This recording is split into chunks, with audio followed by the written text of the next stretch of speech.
Hello, Facebook friends of the USBGF. This is Phil Simborg, your USBGF resident teaching pro, with another tip of the day.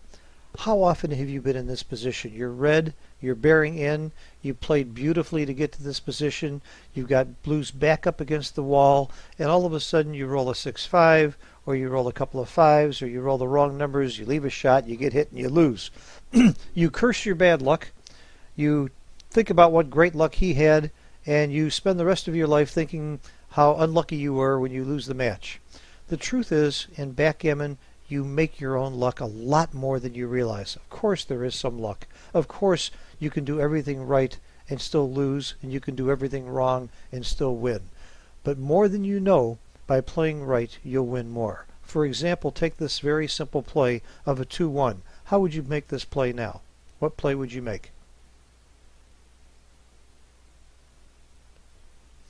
Well, some people would keep their 8 and 7 points and try and get blue to crash, but blue's not about to crash his board. All that's going to happen is he's going to make a better board, and you're delaying the time where you have to break these points, and you might roll a worse number like a 6-5 and leave a double shot, or some number that leaves a shot anyway.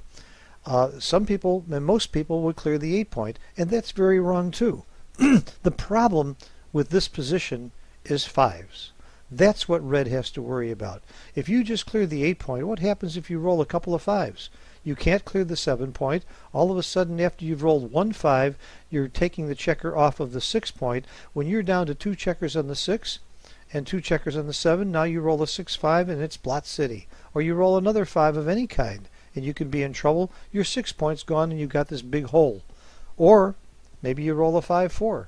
There's all kinds of numbers that are bad. So identifying the trouble number is going to help you in these situations. Quite often the trouble number is 5. Sometimes it's a 4, it's a 3. It depends on where your checkers are and which point he's holding. You have to learn how to make the right plays here. The right play by far is to clear the 7 point. Let me just put it in XG Roller++, which is a very accurate method.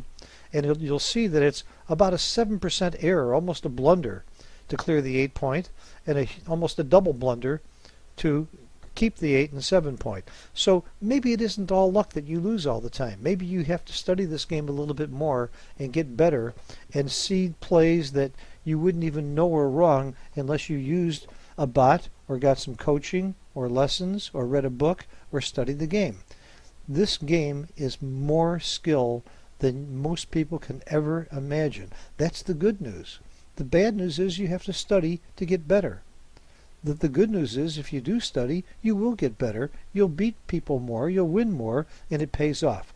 This is just one example of a very, very simple bear-in problem that experts will get right and most beginners and intermediates will get very, very wrong. And again, they'll curse their bad luck when they lose without even knowing it had nothing to do with luck at all.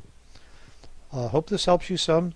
If nothing else, this gives you an idea that there's some more work to be done. There's some study to be done about this bearing in business. And then, of course, after you bear in, there's going to be just as much study about how to bear your checkers off, to not leave a shot, and to win the game even if you do leave a shot.